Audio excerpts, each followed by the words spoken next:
Cassius clay को लोगों को चौंकाना पसंद था। वह एक ऐसा मुक्केबाज था जो अपनी महानता की शेखी बहारा करता था। लोगों का ध्यान अपनी ओर खींचने के लिए वह तुकबंदियाँ रचता और सुनाता था और उसे जीतना पसंद था। वह महज वह महज 22 साल का था। उसने पहले कभी विश्व हैवीवेट चैंपियनशिप में हिस्सा नहीं लिया था, जो मुक्केबाजी का सबसे बड़ा खिताब था। उस समय उसे फुर्तीला ज़रूर माना जाता था, पर ताकतवर नहीं। उस वक्त सनी लिस्टन विश्व चैंपियन था। वह 2 साल से इस खिताब पर काबिज था। वह ताकतवर, दमदार मुक्के जड़ने वाला और उग्र मुक्केबाज था। वह कई मुक्केबाज अखाड़े में उसके विरुद्ध उतरने तक से डरते थे। 23 फरवरी 1964 को मियामी बीच, फ्लोरिडा में लुईविल लिफ्ट, जिस नाम से किले जाना जाता था, और बलिश चैंपियन लिस्टन के बीच मुकाबला हुआ। मुठभेड़ की शुरुआत में लिस्टन ने किले पर हावी होने की पूरी कोशिश की, पर कैसियस फुर्तीला था। वह मानो नाचते हुए भारी भरकम लिस्टन के वारों से दूर हो बचता रहा। पारी दर पारी चलती रही और 32 वर्षीय लिस्टन थकने लगा। उसके पैरों में भारीपन आने लगा। इधर किले बड़े आराम और चुस्ती से आगे पीछे होता रहा। मौका पाते ही वे आगे बढ़ लिस्टन को मुक्के भी जड़ता रहा। 6 पारियों के बाद लिस्टन पूरी तरह थक चुका था। वह 7वीं पारी में किले का सामना करने अखाड़े में उतरा ही नहीं। कैसियस किले जीत गया। वह अखाड़े में अपने कोने से उछला और उसके गिर्द बंदी रस्सियों पर कूदा। उत्साहित दर्शक जश्न मनाने रिंग में घुस आए। मैंने दुनिया को हिला दिया है, वे चीखा। सन्नी लिस्टन को हराने के साथ क्ले विश्व चैंपियन जो बन गया था। इसके कुछ ही समय बाद क्ले ने अपने परिवार और दुनिया को एक बार फिर हैरत में डाला। उसने ईसाई धर्म त्यागा, इस्लाम अपनाया और अपना नाम बदलकर मोहम्मद अली रख लिया। साल गुजरते गए, अली बार बार चैंपियन बनता रहा। साथ ही वे लोगों को अखाड़े में और उसके बाहर भी अचरज में डालता रहा। इस दौरान वे अपनी उसी अनूठी शैली और साहस को भी दर्शाता रहा जो उसने 1964 में दर्शाई थी। सनी लिस्टन को हराने के बाद उसने दर्शकों की भीड़ से चीख कर कहा था, मैं सबसे महान हूँ।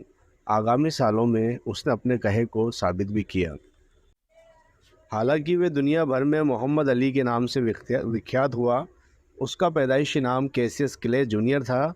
17 जनवरी 1942 के दिन उसका जन्म लुईविल, कैंटनी में हुआ था। जब वह पैदा हुआ तब हम उसे जीजी कहते थे, उसकी मां ओडेसे क्ले ने बताया। वह लगातार जीजी जीजी की आवाज़ निकाला करता था। उन्होंने ये भी बताया कि अन्य बच्चों की तुलना में कैसियस कहीं पहले दौड़ने और बोलने लगा था। साथ ही वह बलिष्ठ भी था। एक बार उसने अनचाहे ही अपनी माँ के चेहरे पर हाथ चला दिया, जिससे उनका एक दांत ढीला हो गया। 1944 में कैसियस के भाई रुडोल्फ का जन्म हुआ। कैसियस अपने नन्हे भाई का बेहद ख्याल रखता था। कभी कभी तो वह अपनी माँ को, रुडोल्फ को, जिस घर में रूडी पुकारा जाता था, चपत मारने से रोकने की कोशिश भी करता था। माँ ने दोनों भाइयों का पालन पोषण बड़े ही लाड प्यार से किया था। हर इतवार वे मुझे और मेरे भाई को अच्छे कपड़े पहनाती और गिरजाघर ले जाती। उन्होंने हमें वह सब सिखाया जिसे वे सही मानती थी। कैसियस ने बाद में कहा था, जब दोनों कुछ बड़े हो गए तो उनके पिता, जिनका नाम भी कैसियस था, उन्हें अपने साथ काम पर ले जाने लगे। वे साइन बोर्ड आंकने का काम करते थे। जब वे अपने पिता के साथ स्कूल में होते या दोनों आपस में खेला करते, उन्हें कंचों और फुटबॉल से खेलना पसंद था। कैसियस बेहद तेज़ी से दौड़ सकता था। कभी कभार वे स्कूल बस के दौड़ लगाने लगता। उसके दोस्त बस में बैठे उसका हौसला अफजाई किया करते। जब दोनों भाई साथ होते तो उनकी ऊर्जा बेकाबू होकर फट पड़ने के कगार पर रहती। उनके दोस्त उन्हें तोड़ फोड़ दस्ता कहा करते थे, क्योंकि वे जहाँ भी साथ होते कुछ ना कुछ टूटता ज़रूर था। कैसियस बेहद मिलनसार था। वे किसी से भी मुलाकात होते ही हंस बोल लेता था। जब वे 4 साल का हुआ, उसमें भरपूर आत्मविश्वास आ चुका था। उसकी मां ने याद करते हुए बताया, दोनों भाई अपने ही मोहल्ले में करने को बहुत कुछ तलाश लेते थे, पर उनमें इतनी समझ भी थी कि वे लुईविल के कुछ इलाकों में न जाएं। दरअसल 1940 और 1950 के दशकों में अमेरिका में, खासकर दक्षिण राज्यों में, गोरे और काले लोग आपस में मिलते जुलते नहीं थे। कई गोरे लोगों को लगता था कि कालों को उनसे अलग थलग रहना चाहिए। कैंट की जैसे दक्षिण राज्यों में कई ऐसे कानून थे जो कहते थे कि काले लोग सार्वजनिक तरण तालों में तैर नहीं सकते, या काले बच्चे गोरे बच्चों के साथ स्कूल में नहीं पढ़ सकते। कैसियस इसी विभाजित अमेरिका में पला बड़ा और वे इस विभेद को कभी भूल नहीं सका। 1954 में जब कैसियस 12 साल का था, एक दिन अपने दोस्तों के साथ लुईविल के कोलंबिया सभागार में चल रहे होम शो देखने गया। प्रदर्शनी में फर्नीचर और घरेलू उपकरणों के अलावा लड़कों को मुफ्त पॉपकॉर्न जैसी दिल खुश करने वाली चीज़ें भी मिली। प्रदर्शनी में कई घंटे बिताने के बाद बाहर निकलने पर कैसियस ने पाया कि उसकी चहेती लाल सफ़ेद साइकिल गायब हो चुकी है। वह बेहद परेशान हो गया। इतने में किसी ने कहा कि भवन में एक पुलिस वाला है। तो कैसियस अपनी साइकिल चोरी हो जाने की शिकायत करने के लिए उसके पास गया। गुस्से से भरे कैसियस ने कहा कि जिस किसी ने उसकी साइकिल चुराई है वह उसको पीटना चाहता है। जो मार्टिन वे पुलिसकर्मी दरअसल उसी सभागार की बोतल में बने जिम में मुक्केबाजी की कक्षाएं चलाता था।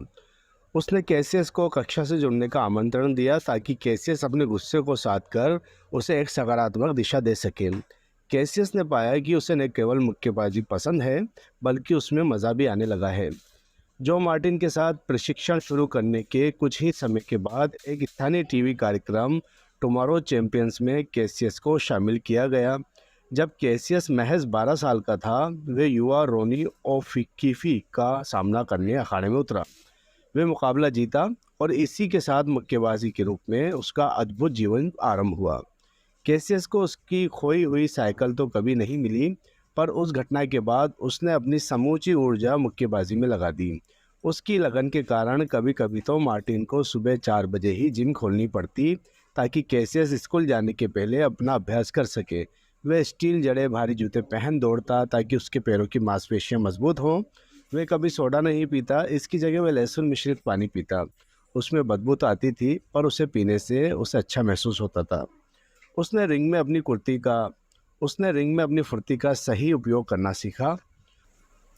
उसने समझ लिया कि वह विरोधी के वारों से तेजी से पीछे झुक सकता है, यह भी कि उसके हाथ भी उतनी ही फुर्ती से चल सकते हैं जितनी तेजी से उसके पैर। वे और मुकाबले जीतता गया। वे ये ऐलान करते कतई नहीं झिझकता था कि वे कमाल का मुक्केबाज है। जाहिर है कि वे अपनी स्कूल की पढ़ाई लिखाई पर उतना ध्यान नहीं देता था जितना मुक्केबाजी पर। उसे लगता था कि उसकी नियति मुक्केबाजी में अखाड़ी में ही है। अपने हाई स्कूल के वर्षों में ही वे शेखी बगाड़ने लगा था कि वे सबसे महान बनेगा। उसके स्कूल के प्रिंसिपल मजाक में ये कहा करते थे कि वे स्कूल के खुरापती बच्चों से निपटने के लिए उन्हें कैसियस के पास भेजेंगे। पर वे इस वक्त तक पूरी तरह मजबूत ना हो पाया था। हालांकि उसे लोगों का ध्यान केंद्रित करना पसंद था। वह लड़कियों से बेहद शर्माता था। सच तो यह है कि जब उसे डेट के बाद पहली बार एक लड़की को चूमा तो वह बेहोश हो गया। जब तक कैसियस 18 साल का हुआ, वह 108 गैर पेशेवर मुक्केबाजी मुकाबलों में से 100 जीत चुका था। उसे अपने प्रशिक्षण जो मार्टिन के साथ इन मुकाबलों के लिए कई शहरों में जाना पड़ता था। अधिकतर जगहों पर कैसियम काले और गोरों के बीच की अलहदगी पर गौर करता था। अफ्रीकी अमरीकी मुक्केबाजों को खाना खाने के लिए बड़ी सावधानी से रेस्तरां चुनने पड़ते थे। वे केवल उन्हीं होटलों में ठहर सकते थे जहां कालों को रहने की छूट थी। कैसियस ने इस भेदभाव को न केवल जज्ब किया बल्कि याद भी रखा। युवा कैसियस को सच में ये विश्वास था कि वे चैंपियन बनेगा। 1957 में उसने मुक्केबाजी के प्रख्यात प्रशिक्षक ओंजेलो डंडी को तलाशा। डंडी उस वक्त लुईविल में एक अन्य मुक्केबाज के साथ काम कर रहा था। कैसियस ने उसे फ़ोन किया और मिलने का समय मांगा। उसने कहा, मैं गोल्डन ग्लव्स का मुकाबला जीतने वाला हूं और 1960 में ओलंपिक भी। मुझे आपसे बात करनी है। डंडी को यह विश्वास कतई नहीं हुआ कि यह बड़बोला युवक गैर पेशेवर मुक्केबाजी का गोल्डन ग्लव्स जैसा राष्ट्रीय मुकाबला जीत सकता है। सो उसने कैसियस को प्रशिक्षण देने से इनकार कर दिया। वह ये कयास तक नहीं लगा सका था कि क्ले की भविष्यवाणी एक दिन सच्चाई में बदल सकती है। कैसियस ने पहले 2 बड़े खिताब 1959 और 1960 में जीते। वे गोल्डन ग्लव्स और गैर पेशेवर एथलेटिक्स यूनियन चैंपियनशिप इन 2 वर्षों में जीत सका था। पर मुक्केबाजी के सोपान में उसकी अगली उपलब्धि और भी बड़ी थी। ग्रीष्म ओलंपिक में जीत। 1960 में ओलंपिक खेलों के लिए अमेरिकी मुक्केबाजों की चयन की स्पर्धाएं हुई। कैसियस कई कड़े मुकाबलों में लड़ा और सब में जीता। उसका नाम उस अमेरिकी टीम में शामिल कर लिया गया जो रोम और इटली में जा रही थी। रोम जाने का मतलब था कि कैसियस को हवाई यात्रा करनी थी, पर एक समस्या थी। वे हट्टा कट्टा मुक्केबाज उड़ने से डरता था। जो मार्टिन को उसे हवाई जहाज में बेट यात्रा करने के लिए तैयार करना पड़ा। पर कैसियस किसी भी तरह का खतरा मोल नहीं लेना चाहता था। उसने हवाई जहाज में पहनने के लिए एक पैराशूट खरीदा। सुरक्षित रोम पहुंचने के बाद कैसियस दुनिया भर के एथलीटों के बीच एक परिचित चेहरा बन गया। रोम के ओलंपिक विलेज में रहते हुए वे दर्जनों देशों के खिलाड़ियों से मिला। वे जितने भी लोगों से मिल सकता था मिला, पर अधिकतर खुद के बारे में बताने के लिए। बातचीत करने में कैसियस उस्ताद था। तरुण मुक्केबाज के रूप में भी वे अपने कौशल की शेखी बघाड़ने से हिचका नहीं। उसकी ये वृत्ति दूसरे एथलीटों, खासकर काले एथलीटों से अलग थी। कुछ गोरे प्रशंसकों को ऐसे काले खिलाड़ी पसंद नहीं आते थे जो शान बगाड़ते हों या अपनी बात पूरी बेबाकी से कहते हों, पर कैसियस को इसकी परवाह न थी। वह तो स्वभाव से ही लफाजीबाज, विनोदप्रिय और स्वाभिमानी व्यक्ति था। कैसियस को अपनी शान बघाड़ना और मुक्केबाजी करना अच्छा लगता था। वह ओलंपिक के दौरान बेल्जियम, रूस, ऑस्ट्रेलिया के मुक्केबाजों से लड़ा। उसकी अभिव्यक्ति की शैली उतनी ही अनूठी जितनी मुक्केबाजी की। दूसरे मुक्केबाजों के विपरीत वह पूरे अखाड़े में नाचता था, लचकता मचकता था और इधर से उधर डोलता घूमता था। अधिकतर मुक्केबाज अपनी जगह पर खड़े हो विरोधी पर हावी होने की कोशिश करते थे। कैसियस दमदार मुक्के जड़ सकता था, पर साथ ही वे वारों से बचने में भी माहिर था। लगता ये था मानो वे कोई भूमिका अदा कर रहा हो या किसी किरदार का अभिनय कर रहा हो, जब तक कि उसके दमदार घूंसे विरोधी को ना जड़ दिए जाएं। ओलंपिक में लाइट हेवीवेट के स्वर्ण पदक के लिए उसकी आखिरी मुठभेड़ अब तक की सबसे कठिन मुठभेड़ सिद्ध हुई। कैसियस को पोलैंड के पिट्रोकोस्की का सामना करना था, जो 3 बार यूरोप का चैंपियन रह चुका था और 1956 में ओलंपिक में भाग ले चुका था। पोलिश मुक्केबाज उम्र और अनुभव में उससे बड़ा था। डील-डोल अच्छी होने के साथ वह तगड़ा भी था। पहली 2 पारियों में दोनों बराबर रहे। तीसरी पारी में कैसियस ने उसकी नाक पर ऐसा ज़बरदस्त मुक्का जड़ा कि खून निकल आया।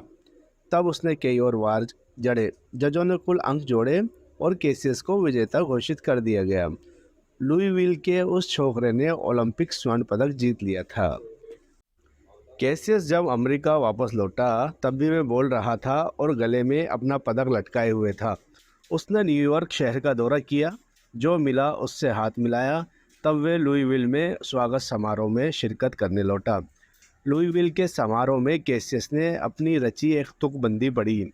लक्ष्य है मेरा बनाना महान अमेरिका को, पछाड़ा इसी खातिर रूसी और पोल को। कैसियस की कामयाबी से कस्बे के सभी लोग खुश नहीं थे। 1960 में भी कुछ लोगों को किसी काले व्यक्ति द्वारा इतना ध्यान आकर्षित करना रास न आया। हालांकि कैसियस ने रोम में अमेरिका का प्रतिनिधित्व किया था, पर इसके बावजूद कई लोग उससे बॉय कह के पुकारते थे। ये शब्द कालों को बेहद अपमानजनक लगता था, पर कैसियस ने इस तरह के पूर्वाग्रह को आड़े आने नहीं दिया। वह जानता था कि उसका अगला कदम एक पेशेवर मुक्केबाज बनना है। अब तक एक गैर पेशेवर मुक्केबाज के रूप में उसे किसी भी मुकाबले में लड़ने के लिए भुगतान नहीं किया गया था। ओलंपिक में शिरकत करने की शर्त भी यही थी कि भागीदार पेशेवर खिलाड़ी ना हो, पर ओलंपिक खेलों में जीतने के बाद आगे बढ़ने का समय आ चुका था। वे अपने माता पिता के लिए गाड़ी खरीदना चाहता था और अपने भाई को मुक्केबाजी का प्रशिक्षण पाने में मदद करना चाहता था। मुक्केबाजी खर्चीली होती है, उसमें प्रशिक्षक और सहायक रखने पड़ते हैं, जिनका किराया देना पड़ता है। मुकाबलों में हिस्सा लेने के लिए यात्राएं करनी पड़ती हैं, पर पेशेवर मुक्केबाजों को भी पैसे तभी मिलते हैं जब वे लड़ें। अपनी ज़रूरतों के लिए पैसे पाने के लिए कैसियस ने व्यवसायियों के एक समूह के साथ करार किया। व्यापारियों ने यह वादा किया कि वे अगले 5 साल तक उसे प्रशिक्षण के लिए पैसे देते रहेंगे, बशर्ते वे जीते हुए पैसों में से एक तयशुदा प्रतिशत उनको दे। उन्होंने समूह के साथ करार करने पर उसे बोनस भी दिया। बोनस के पैसे मिलते ही कैसियस ने जो पहला काम किया वह था एंजेलो डंडी को अपना प्रशिक्षक बनाना। डंडी को लुईविल में हुई कैसियस से मुलाकात याद थी। वह इस उभरते नौजवान मुक्केबाज की तरक्की पर नज़र रखता रहा था। उसका मानना था कि वह कैसियस को एक बेहतर मुक्केबाज बनाने में मदद कर सकता था। दरअसल ओलंपिक में कामयाबी हासिल करने के बाद कैसियस का नया लक्ष्य था विश्व हैवीवेट चैंपियन बनना। वह जानता था कि उसे डंडी की मदद की ज़रूरत है। इसके बाद केसियस का दूसरा काम था अपने माता पिता के लिए एक गुलाबी रंग की कैडिलैक गाड़ी खरीदना।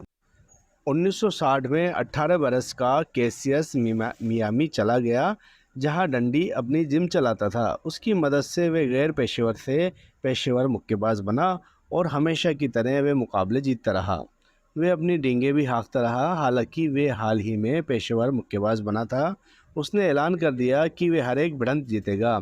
इतना ही नहीं, वे मुकाबले के पहले ही ये घोषणा भी करता था कि मुकाबला कितनी पारियों तक खींचेगा, और अमूमन वे सही भी होता था। 1963 में डग जोन्स के साथ अपनी भिड़ंत के पहले उसने कहा था, जोन्स को सबसे मिलना जुलना है बेहद पसंद, सो मैं चलने दूंगा ये मुकाबला 6 पारियों तक।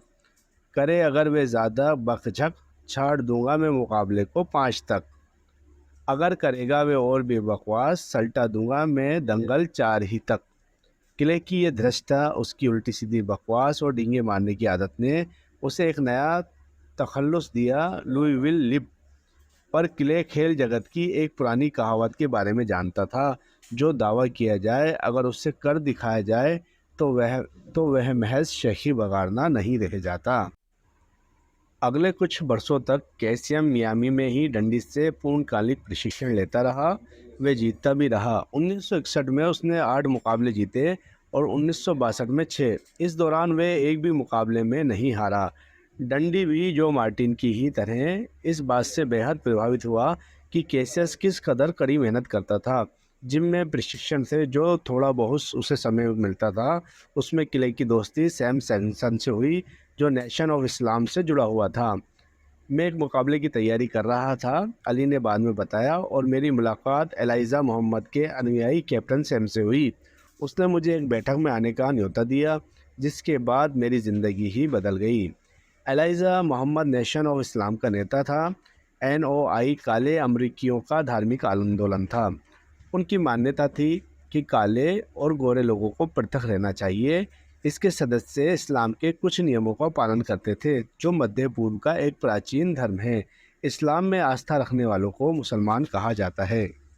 कैसियस ने सैम सैक्सन से बातचीत की और एक मस्जिद में भी गया। कैसियस ने इस आंदोलन के बारे में पहले भी सुना था। हाई स्कूल में वह अपनी अंग्रेजी कक्षा में काले अमरीकियों पर एक लेख भी लिखना चाहता था, पर उसके शिक्षक ने उसे ऐसा नहीं करने दिया। कैसियस ने मस्जिद में जो कुछ कहा गया उसे गौर से सुना। जो सुना उस पर खूब सोचा, उसकी रुचि बढ़ी। इस बीच हैवीवेट मुक्केबाजों में उसका दर्जा बढ़ता गया। 1960 से 1963 के दरमियान उसने 19 मुकाबलों में शिरकत की और हर एक में जीता, अधिकांश में नॉकआउट द्वारा। उसकी डींगों से भरी बातों लोगों को उतना ही आकर्षित करती थी जितना उसकी मुक्केबाजी का कौशल। वे जानता था कि अगर खबर नवीसों का ध्यान अपनी ओर खींच ले तो मुकाबला देखने अधिक लोग आएंगे, और ज़्यादा दर्शकों का मतलब था कि ज़्यादा अधिक कमा सकेगा। हर एक मुकाबले के पहले वे खबर नवीसों और फोटोग्राफर का मनोरंजन करता। वे मस्खरी करता, हंसी ठिठोली करता और लंबी चौड़ी डींगे हाँकता। कुछ खबर नवीसों और मुक्केबाजी के प्रशिक्षकों को किले का आचरण अच्छा नहीं लगता, पर दूसरों को इस सब में मज़ा आता। पर जब तक कैसियस उनका ध्यान अपनी ओर खींचे रख पाता, वे लोगों की प्रतिक्रिया की परवाह न करता। कैसियस को प्रेरित करने वालों में एक पेशेवर कुश्तीबाज था, जो गॉर्जियस जॉर्ज कहलाता था। कैसियस की तरह वे भी जोर शोर से अपनी शेखी बगाड़ता। वे अजीबोगरीब पोशाकें पहनता था, अपने लंबे सुनहरे बाल घुंघराले रखता था और गुस्ताख दावे किया करता था। कैसियस लॉस वेगास में एक बार अपने मुकाबले के पहले जॉर्ज से मिला। कुश्तीबाज ने उसे बोलते रहने की सलाह दी, इससे अपना शोशा बना डालो, लोग ज़रूर आएंगे। कैसियस ब्रिटेन के चैंपियन हेनरी कूपर से मुकाबला करने लंदन गया। वहाँ उसने अपने ही अजीबोगरीब तौर तरीक़ों और तानाकशी से वहाँ के खबर नवीसों को रिझाया। उसने ऐलान किया कि वे 5 ही पारियों में कूपर को हरा देगा, और सच में हराया भी। पर इस मौज मस्ती की ऊपरी परत के नीचे कैसियस में चैंपियन बनने की तीव्र इच्छा थी। उसकी राह में अंत में केवल एक व्यक्ति आड़े खड़ा था, सनी लिस्टन, जो उस वक्त हैवीवेट चैंपियन था। हालांकि कैसियस मुक्केबाजी में काफ़ी दक्ष हो चुका था, अधिकतर विशेषज्ञ लिस्टन को ही बेहतर मानते थे। लिस्टन चोटी के अनेक मुक्केबाजों को हरा चुका था। उसके वार दमदार होते थे और अखाड़े में वह निडर रहता था। सो कैसियस ने अपनी ओर ध्यान खींचने के कौशलों का उपयोग किया। उसने मौजूदा चैंपियन को विशाल बदसूरत भालू कहा। लिस्टन के डेनवर स्थित घर के सामने एक बस खड़ी करवाई। बस पर कैसियस के पिता ने एक जुमला लिखा था, listen must go it eight, यानी 8 पारियों में उसे हरा दिया जाएगा। दंगल के पहले जब खिलाड़ियों का वज़न नापा जाता था, वहां कैसियस ने डरे सहमे होने का ढोंग किया।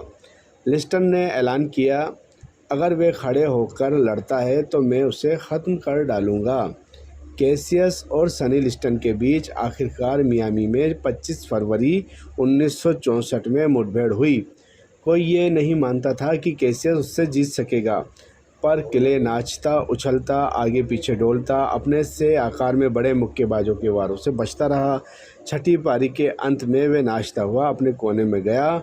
वे मौज में था, पर लिस्टन हाफ रहा था। लिस्टन दर्द में था। वह 7वीं पारी में अली का सामना करने उतरा ही नहीं। मुकाबला ख़त्म हो चुका था। कैसियस ने एक बार फिर वे कर दिखाया जिसका ऐलान उसने पहले ही किया था। जब उसे चैंपियनशिप का बेल्ट दिया गया, दर्शक समझ गए कि वे मुक्केबाजी के इतिहास में सबसे बड़े उलटफेर के गवाह रहे हैं। पर नए चैंपियन के लिए ये जीत अचरज की बात नहीं थी। कैसियस पूरे अखाड़े में कूदता फिरा। वे 14 की रस्सियों पर चढ़ा और अपनी मुट्ठियां हवा में तानी और चीखा, मैं महान हूँ, मैं दुनिया का बादशाह हूँ। सनी लिस्टन को हराने के कुछ ही समय बाद कैसियस ने एक बार फिर सबको चौंकाया। उसने ऐलान किया कि वह नेशन ऑफ इस्लाम से जुड़ चुका है। उसने कहा कि उसका नाम अब से मोहम्मद अली है। कई लोग इस्लाम को अपनाने के बाद अपना नाम बदलते हैं ताकि वे अपनी नई आस्थाओं को जता सकें। कैसियस क्ले नाम से जन्मे इस व्यक्ति ने अपना जो नाम चुना, उसका मतलब होता है वे जो काबिल तारीफ़ हो। उसने कहा कि कैसियस क्ले एक ग़ुलाम नाम था जो उसके परिवार को सालों पहले एक गोरे ने दिया था। मुक्केबाजी के प्रशंसक लिस्टन पर अली की जीत से सख्ते में थे, पर उससे कहीं ज़्यादा लोग धर्म बदलने के समाचार से भौचक्के रह गए। उसके अधिकांश प्रशंसकों को दुख भी हुआ। उन्होंने युवा चैंपियन का समर्थन किया था, पर अब उन्हें लगने लगा मानो अली ने उन्हें खारिज कर दिया है। एक ऐसे समूह से जुड़ने पर जिसे अमरीकियों और ईसाई धर्म का विरोधी माना जाता था, अली के कई गोरे प्रशंसक नाराज़ हो गए। उसके ऐलान के कई बरसों बाद तक भी अखबार और ख़बरनवीस अली के नए नाम का इस्तेमाल करने से इनकार करते रहे।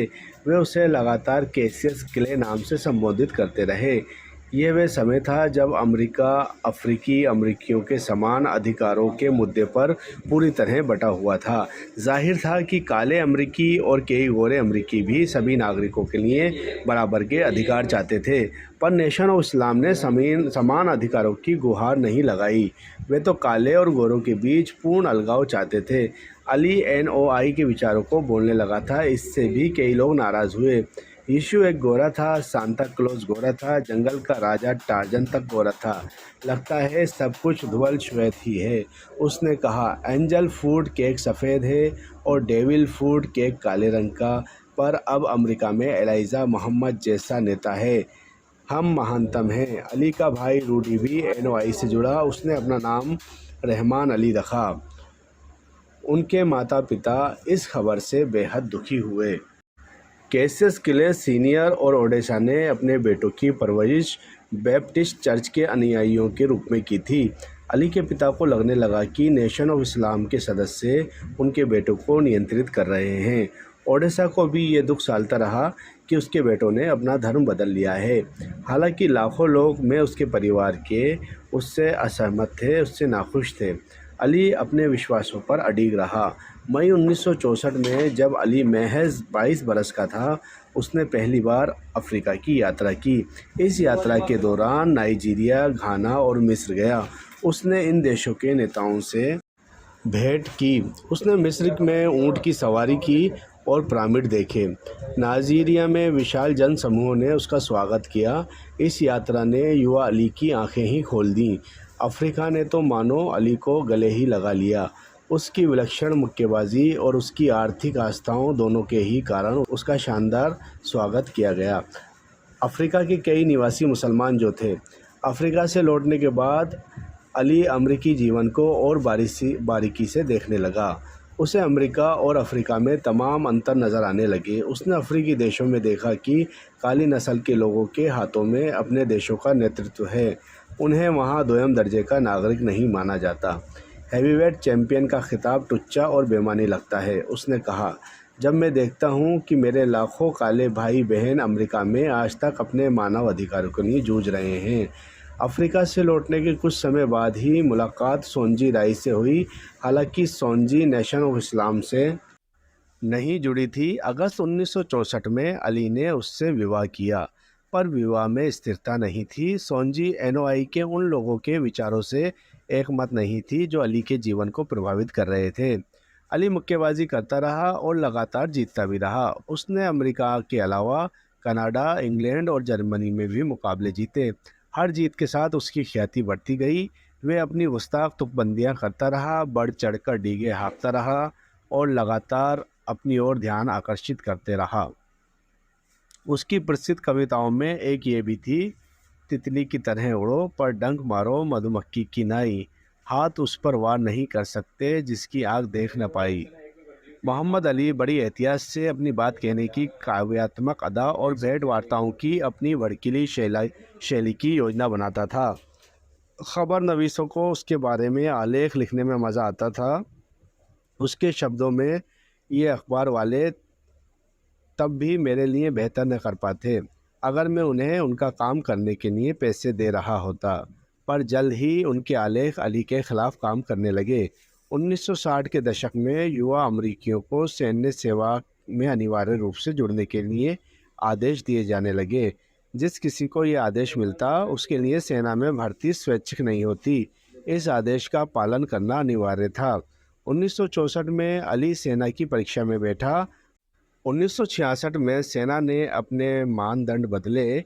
इस बार अली पास हुआ। उसने सेना से अनुरोध किया कि उसे युद्ध में न भेजा जाए। उसने कहा कि वे वियतनाम में, जो दक्षिण पूर्व एशिया का एक छोटा सा देश है, हो रहे अमेरिकी युद्ध का समर्थन नहीं करता। अली के तर्क उसके धार्मिक विश्वासों पर आधारित थे। उसका मानना था कि जिन लोगों को वे जानता तक नहीं, उनसे लड़ना जायज़ नहीं है। साथ ही अमेरिकी सेना के लिए न लड़ने का निर्णय अमेरिका में नागरिक अधिकारों के संघर्ष के साथ एकजुटता भी दर्शाता था। इस दौरान सोंजी के साथ कुछ समय तक निभा विवाह भी तलाक के साथ ख़त्म हो गया।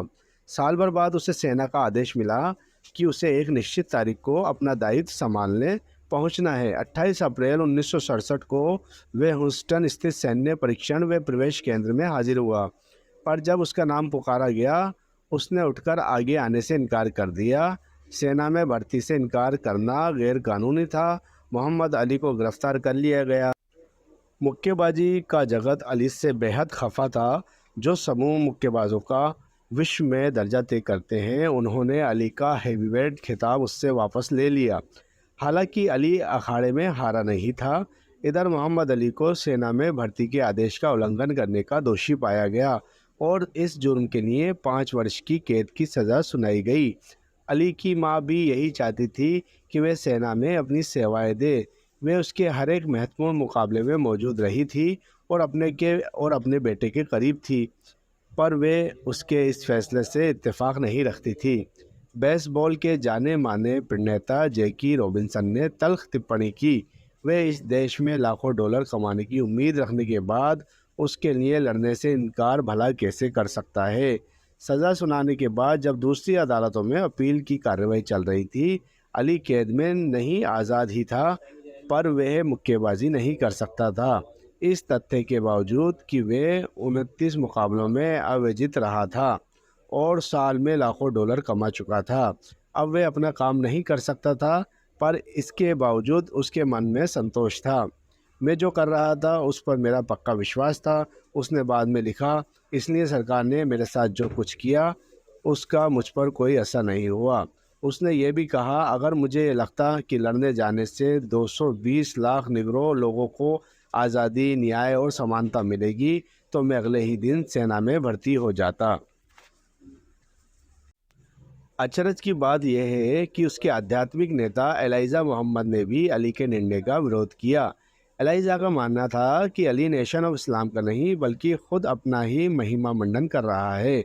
उसे डर था कि अली की ख्याति नेशन ऑफ इस्लाम और एलाइजा मोहम्मद के प्रभाव पर हावी हो रही है। इसके अलावा एनओआई से जुड़ने के बावजूद गोरों के प्रति अली का नज़रिया नरम होने लगा था। उदाहरण के बतौर डंडी उसका करीबी दोस्त बना रहा। वे गोरा था।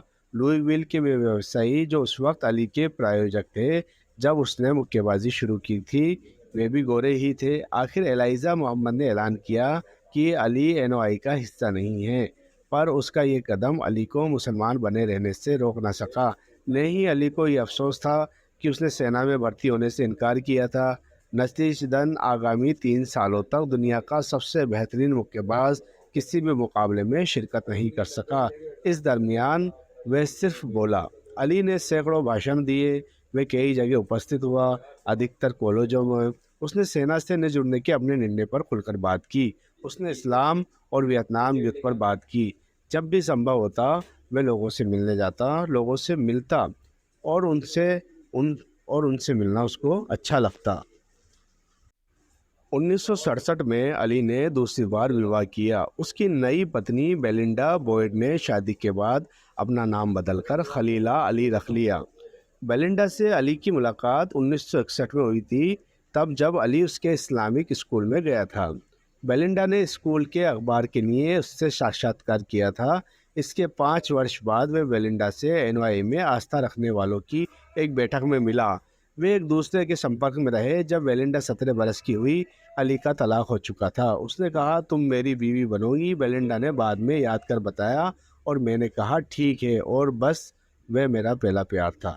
अगले कुछ वर्षों में दंपति के 4 बच्चे हुए, मरियम, जुड़वा जमीला और रशीदा, और मोहम्मद अली जूनियर। इस दौरान अली इसलिए कैद में नहीं था क्योंकि बड़ी अदालतों में उसके मामले की अपील की जा रही थी। हालांकि वे अखाड़े में लड़ नहीं रहा था, अली जीत रहा था। 1960 के दशक में अंतिम भाग में ज़्यादा से ज़्यादा लोग उसके इस विचार से सहमत होने लगे कि वियतनाम युद्ध गलत था। लाखों लोगों ने जुलूस निकाले और युद्ध का विरोध किया। अमेरिका में ये दौर बेहद कठिन था। 1970 में आखिरकार अली को जॉर्जिया में लड़ने का लाइसेंस दिया गया। साल भर बाद अमेरिका की सबसे बड़ी अदालत ने कहा कि अली को सुनाई गई सज़ा गलत थी। अब वह सच में आज़ाद था। अली ने फ़ौरन अपना अगला लक्ष्य तय कर लिया। वह हेवीवेट चैंपियनशिप को वापस जीतेगा। जब अली पर मुक्केबाजी करने से रोक लगाई गई थी, उस दौरान एक नया हेवीवेट चैंपियन उभर आया था, स्मोकिन, जो फ्रेजियर के मुक्के दमदार थे और वह मुक्के खाने से डरता भी न था। मोहम्मद अली दुनिया भर में तब भी प्रसिद्ध रहा जब उसे अखाड़े से दूर रहना पड़ा था। मुक्केबाजी के जगत में लौटने के बाद भी वे विवादों से घिरा रहा। उसके कई चाहने वाले अब भी उसके फैसलों से नाराज़ थे, जबकि कई दूसरे उससे प्यार करने लगे थे। इसलिए क्योंकि वे जिस बात को सही मानता था उस पर अडिग रहा था। पर एक बात पर सब सहमत थे, वे सब जो फ्रेजियर से उसकी भिड़ंत को देखना चाहते थे। जो सवाल उनके मन में था वो ये था, इतने अरसे बाद भी क्या अली महान मुक्केबाज बना रहा है। उन दोनों के बीच मुकाबला 8 मार्च 1971 के दिन न्यूयॉर्क के मेडिसन स्क्वायर गार्डन में होना था। वहाँ की 20,000 से अधिक सीटें बिक चुकी थी। इस मुठभेड़ को दुनिया के 30 करोड़ से भी ज़्यादा लोगों ने टेलीविज़न पर देखा। 1969 में मानव के चांद पर उतरने की घटना को देखने वालों की संख्या से अधिक लोगों ने ये मुकाबला देखा। दोनों मुक्केबाज 15 कठिन पारियों तक एक दूसरे से जूझते रहे। अली पहले की तरह नाचता रहा, पर शायद कुछ कम फुर्ती से। फ्रेजियर ने लगातार वार किए और एक बार तो उसे धूल तक चटाई। मुकाबले में आखिर में जजों ने फ्रेजियर को विजय घोषित किया। पेशेवर मुक्केबाजी अपनाने के बाद मोहम्मद अली की यह पहली हार थी। इसके कुछ समय बाद अली ने एक अलग तरह की लड़ाई जीती। अमेरिका की सबसे बड़ी अदालत ने उसकी अपील पर सुनवाई की और सेना में लड़ने से मना करने के उसके कारणों को स्वीकार किया। उसे अपराध से मुक्त घोषित किया गया। वे अपने विश्वासों के पक्ष में खड़ा रहा था और अब दूसरों ने भी उस पर विश्वास किया था। पर इसके बावजूद अली विश्व चैंपियन नहीं था। 1974 में उसे फ्रेजियर से बदला लेने का मौका मिला। वे 12 पारियों के बाद लिए गए जजों के फैसलों में विजयी माना गया, पर फ्रेजियर उस समय तक चैंपियन नहीं रहा था। वे ये खिताब जॉर्ज फोरमैन से हार चुका था। मतलब चैंपियन बनने के लिए अली को फोरमैन को हराना था। अफ्रीका में अली के लाखों प्रशंसक थे क्योंकि वे एक काला मुसलमान चैंपियन था। अफ्रीकी देश जायरे के नेता मोबुतु सेसे सेको ने अली और फोरमैन दोनों को 50-50 लाख डॉलर देने का प्रस्ताव रखा, बशर्ते वे जायरे में आकर चैंपियनशिप का मुकाबला करें। दोनों ही दोनों ही मुक्केबाजों ने इसे मंजूर किया और इस भिड़ंत के लिए गए, जिसे रंबल इन द जंगल का नाम दिया गया था। अली ने इस मुकाबले के लिए एक नई कविता रची। भिड़ चुका हूँ मैं मगरमच्छ से, उलझा मैं वहल से, पहनाई है बिजली को हथकड़ी, मैं गर्जन को कर चुका कैद, गए हफ्ते भेजा मैंने ईंट को अस्पताल, हूँ कमीना इतना की दवा को कर दिया बीमार। दायरे में अली जहाँ भी जाता उसके पीछे लोगों का हुजूम चलता। वे एक ही रट लगाते, अली बोमाए, यानी अली उसे ख़त्म कर देना। दरअसल वे चाहते थे दिलों में बसा हीरो नौजवान फोरमैन को हराए और फिर चैंपियन बने। अली मुकाबले के एक महीने पहले ही जायरे पहुंच गया। उसने जायरे में यात्राएं की, हज़ारों लोगों से बातचीत की। अपने साथ आए अमरीकी खबरनवीसों को उसने कहा, मैं नंगे फर्श पर सोने वाले मेरे भाइयों को, सरकारी इमदाद पर जी रहे काले लोगों को, उन कालों को जिनके पास खाना तक नहीं है, उन कालों को जिनका कोई भविष्य नहीं है, ऊपर उठाना चाहता हूँ। मैं अपना खिताब वापस जीतना चाहता हूँ ताकि मैं उनकी मदद कर सकूँ। अफ्रीका में बोले गए उसके शब्दों ने एक वैश्विक हस्ती के रूप में उसकी भूमिका को और पुख्ता किया। मुक्केबाजी के इतिहास में ऐसे लोग बिरले ही हैं जिन्होंने अपनी खोई हुई चैंपियनशिप वापस जीती हो। खबरनवीसों की माने तो 30 अक्टूबर 1974 को 10 करोड़ से भी अधिक लोगों ने रंबल इन द जंगल मुकाबला देखा। फोरमैन अली से न केवल ज़्यादा जवान था बल्कि आकार और ताकत में भी उस पर भारी पड़ता था। अधिकतर लोगों ने सोचा कि अली ही हारेगा, पर फोरमैन को हराने की अली ने एक योजना बनाई थी। उसने इसे रोड एयरडोप का नाम दिया। मुकाबला शुरू होते ही अली ने अखाड़े के गिर्द लगी रस्सियों की टेक लगा फोरमैन को बार बार वार करने दिए। ज़्यादातर मुक्के अली की बाजुओं पर लगे। बेशक उनसे दर्द हुआ, पर उनके कारण अली सुस्त नहीं हुआ। आखिरकार अफ्रीका के खुले स्टेडियम में जहां मुकाबला हो रहा था, फोरमैन बेतरह थक गया। तब अली उस पर झपटा। 8वीं पारी में अली ने दाहिने हाथ के एक करारे वार ने फोरमैन को सन कर दिया। चैंपियन धराशायी हो गया। अली फिर से दुनिया का बादशाह था। 1970 के दशक के मध्य तक मोहम्मद अली शायद दुनिया का सबसे प्रसिद्ध व्यक्ति बन चुका था। उसे चाहने वाले जो फ्रेजियर और अली के बीच एक तीसरा मुकाबला देखने को बेताब थे। 1 अक्टूबर 1975 के दिन दोनों अनुभवी मुक्केबाज फिलीपींस की राजधानी मनीला में आपस में भिड़े। इस आयोजन को थ्रिला इन मनीला का शीर्षक दिया गया। अली और फ्रेजियर एक दूसरे को अच्छी तरह जानते थे। दोनों पारी दर पारी बराबरी से लड़ते रहे। दोनों ने ज़बरदस्त मुक्के जड़े और खाए भी, पर वे पीछे नहीं हटे। आखिरकार फ्रेजियर की बस हो गई। वे 15वीं पारी में लड़ने ही नहीं आया। अली जीता और उसकी चैंपियनशिप बरकरार रही, पर वे गंभीर रूप से चोटिल हुआ। मुकाबले के बाद अपने ड्रेसिंग रूम में अली ने कहा, यह अनुभव मौत के काफ़ी करीब था।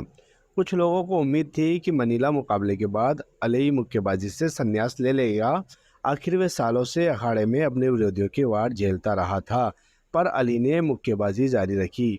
वे 6 और मुकाबले जीता, पर अब वे हर बार पहले से कहीं ज़्यादा मुक्के खाता गया। वह पहले जितना फुर्तीला नहीं रह गया था कि वारों से बच सके। डॉक्टरों और अन्य लोगों को चिंता थी कि कहीं वे स्थायी रूप से घायल ना हो जाए। 1978 की फरवरी में अली ने अपना खिताब फिर से खो दिया। ये एक बड़ा उलटफेर था। 24 वर्षीय लियोन स्पिंक्स ने लॉस वेगास में अली को पछाड़ा, पर वरिष्ठ मुक्केबाज एक बार फिर लौटने वाला था। उसी साल कुछ समय बाद जब अली 37 वर्ष का हो चुका था, उसने स्पिंक्स से खिताब वापस जीत लिया। यूँ वह पहले ऐसा व्यक्ति बना जिसने 3 बार हैवीवेट खिताब जीता हो। इस वक्त तक अली ने खलीला से तलाक ले लिया था और वेरोनिका पोर्श से शादी कर ली थी। वह पोर्श से 1975 में मिला था। वेरोनिका से उसके 2 बच्चे हो चुके थे। ये थी उसकी बेटियां हाना और लैला। अली की 2 और बेटियां मिया और खालिया भी थीं, जिनकी माताएं उनकी पत्नियां नहीं थीं। परिवार के इस विस्तार से अली को लगने लगा था कि उसे लड़ना बंद कर देना चाहिए। 1979 में उसने मुक्केबाजी छोड़ दी। इसके बावजूद वे 2 और मुकाबलों में उतरा, जिनमें वे हारा, पर वे खिताब जीतने नहीं बल्कि पैसे कमाने के लिए लड़ रहा था। इस दरमियान वे नेशन ऑफ इस्लाम के पृथकवादी विचारों से दूर हो चुका था और इस्लाम के मज़हब का अनुयायी था। 1981 में उसने मुक्केबाजी हमेशा के लिए छोड़ दी। 1984 में अली एक नई और अधिक कठिन लड़ाई लड़ रहा था, जो अखाड़े से बाहर थी। चिकित्सकों ने पाया कि उसे पार्किंसन रोग हो गया है, जो उसके तंत्रिका तंत्र यानी नर्वस सिस्टम को प्रभावित कर रहा था। रोग के कारण उसका दिमाग उसकी मांसपेशियों को सही निर्देश नहीं दे पाता था। नतीजतन उसके हाथ पैर ठीक से काम नहीं कर पा रहे थे। उसका जिस्म थरथराता था। उसे बोलने और चलने में दिक्कत होती थी। समय के साथ उसका चेहरा जड़वत हो गया। उस पर कोई भाव उभर नहीं पाते थे। लैला अली अपने पिता की राह पर चलते हुए मुक्केबाजी के अखाड़े में पहुंची और सबसे कामयाब मुक्केबाजों में से एक बनी। उसने अपना पहला मुकाबला 1999 में लड़ा, जिसे वह नॉकआउट से जीती। उसने कुल 24 पेशेवर मुकाबले जीते, जिनमें 21 में उसने अपने विरोधी को नॉकआउट किया। लैला सुपर मिडिलवेट विश्व चैंपियनशिप पर काबिज हुई। हालांकि उसके पिता शुरुआत में मुक्केबाजी के पेशे को अपनाने से सहमत नहीं थे, पर बाद में अली को लैला की उपलब्धियों पर बहुत नाज हुआ। लैला ने 2007 में मुक्केबाजी छोड़ दी। उसी साल उसने एक टीवी कार्यक्रम डांसिंग विद द स्टार्स में शिरकत की और कार्यक्रम के अंतिम चरण वे फिटनेस और सौंदर्य प्रसाधनों की प्रवक्ता भी रही, पर उसे ख़ास तौर से मुक्केबाजी के अखाड़े में उसकी कामयाबी के लिए ही जाना जाता है। कई चिकित्सकों का कयास था कि लंबे समय तक मुक्केबाजी करते रहने के दौरान अली ने कई बार सिर पर ज़बरदस्त मुक्के खाए थे, जिसके कारण उसे पार्किंसंस का रोग हुआ होगा। अली को लोगों की दया का पात्र नहीं बनना था। हालांकि वह पहले जैसा नहीं रह सका था। वह जानता था कि उसकी ख्याति दुनिया में कुछ बदलाव ज़रूर ला सकती है। वह दूसरों की मदद करना चाहता था। वह शांति का संदेश फैलाना चाहता था। अपनी बीमारी के बावजूद मोहम्मद अली में लड़ने की ललक बाकी थी। 1986 में वेरोनिका के साथ अली का विवाह ख़त्म हो गया। उसकी मुलाकात लुईविल की एक पुरानी मित्र लोनी विलियम्स से हुई। दोनों ने 1986 में शादी की। लोनी मुक्केबाजी के बाद के अली के जीवन में बेहद सहायक सिद्ध हुई। 1991 में दोनों के एक बेटे असद को गोद लिया। असद बड़ा होकर कॉलेज बेसबॉल का सितारा बना। अली के कुल मिलाकर 9 बच्चे थे। अली के लिए परिवार बेहद महत्वपूर्ण था। लोनी की माँ अली की माँ ओडेसा की सबसे पक्की सहेली थी। 1994 में ओडेसा की मृत्यु तक अली माँ के बेहद करीब रहा। उसके पिता केसियस क्ले सीनियर की मृत्यु परिवार छोड़ने के काफ़ी अरसे बाद 1990 में हो चुकी थी। अली की अपने पिता से बातचीत भी कभी कभार ही होती थी। वे पिता के उतना करीब नहीं रहा जितना अपनी माँ के था। अपनी बीमारी के कारण अली के लिए चलना फिरना मुश्किल होता गया, पर उसके अंदरूनी मोहब्बत ने उसे एक असरदार वक्ता बनाए रखा। 1990 के दशक में उसने दुनिया भर में सफ़र किया और शांति का संदेश देने के साथ गरीब और भूखे लोगों की मदद करने की कोशिश करता रहा। उसकी ख्याति के चलते उन देशों में भी अली का स्वागत हुआ जहां अमूमन अमरीकियों को पसंद नहीं किया जाता था। 1990 में वह ईरान गया और 15 अमरीकी बंधकों को रिहा करवाने की व्यवस्था की। इन अमरीकियों को इराकी नेता सद्दाम हुसैन ने बंधक बना लिया था ताकि अमेरिका इराक पर हमला न करे। जब क्यूबा संकट का सामना कर रहा था, अली ने वहां चिकित्सा सामग्री पहुंचवाई। 1990 में जब दक्षिण अफ्रीका के नेता नेल्सन मंडेला को कैद से रिहा किया गया, अली कुछ ही समय बाद उनसे मिलने पहुंचा। मुक्केबाजी से संन्यास लेने के बाद अली के जीवन का सबसे बड़ा पल तब आया जब उसे 1996 में अटलांटा में ग्रीष्म ओलंपिक के उद्घाटन मशाल को जलाने के लिए चुना गया। अली के चयन को गुप्त रखा गया था। चंद लोगों के अलावा इस बारे में तब तक कोई नहीं जानता था, जब तक चैंपियन एक बार फिर उस जादुई पल दुनिया के सामने आ खड़ा हुआ। करोड़ों लोगों ने उसे अपने सदैव स्थिर दाहिने हाथ में मशाल थामे देखा, जबकि उसका बायां हाथ कांप रहा था और उसका चेहरा किसी मुखौटे सा भावशून्य था। आधुनिक ओलंपिक के इतिहास में ये एक अद्भुत पल था। 1998 में संयुक्त राष्ट्र संघ ने अली को अपना शांतिदूत घोषित किया। रिंग नामक पत्रिका ने उसे अब तक के सबसे महान मुक्केबाज का दर्जा दिया। 1990 में जब 20वीं सदी खत्म हो रही थी, कई मीडिया समूहों ने पिछले 100 वर्षों पर नज़र डाली। Sports illustrate, ESPN, the associate press तथा BBC ने मोहम्मद अली को 20वीं शताब्दी के श्रेष्ठतम एथलीटों में से एक कहा। 2001 में इस्लामी आतंकवादियों ने एक यात्री विमान को अगवा कर 11 सितंबर को अमेरिका पर हमला किया। कई लोगों ने इस हमले के लिए इस्लाम धर्म को जिम्मेदार ठहराया। अली ने अपने धर्म की बात की और आतंकवादियों का पुरजोर विरोध किया। इस्लाम हत्यारों का धर्म नहीं है, उसने न्यूयॉर्क में घटनास्थल पर पहुंचने के बाद कहा। इस्लाम का मतलब है शांति। उसने कहा कि जिन लोगों ने ये हमला किया है वे इस्लाम के अनुयायी है ही नहीं। नवंबर 2005 अली और उसके परिवार के लिए खुशी का महीना रहा। अव्वल तो राष्ट्रपति जॉर्ज बुश ने अली को प्रेसिडेंशियल मेडल ऑफ फ्रीडम से नवाजा। यह अमेरिका का सबसे बड़ा सम्मान था जो किसी ऐसे व्यक्ति को दिया जा सकता है जो सेना में ना हो। इस पुरस्कार ने यह भी दर्शाया कि स्थितियां कितनी बदल चुकी थी। 40 बरस पहले अमेरिकी सरकार ने अली को सेना में न भर्ती होने पर फैसले पर कैद किया था। अब वह ही उसे सम्मानित कर रही थी। उसी महीने में कुछ ही दिनों बाद लुईविल, केंटकी में मोहम्मद अली केंद्र का उद्घाटन हुआ। ये केंद्र चरित्र, शांति और सम्मान सिखाता है। उसके परिसर में एक बड़ा अजायब घर भी है जो अली के जीवन और उसके अभूतपूर्व पेशेवर जीवन की कहानी बयां करता है। अली इसके बाद भी पार्किंसन रोग से जूझता रहा। वह न तो मुस्कुरा सकता था न बोल ही सकता था। उसे खड़े होने तक में सहारे की ज़रूरत पड़ती थी, पर इसके बावजूद वह करोड़ों लोगों के लिए महान बना रहा।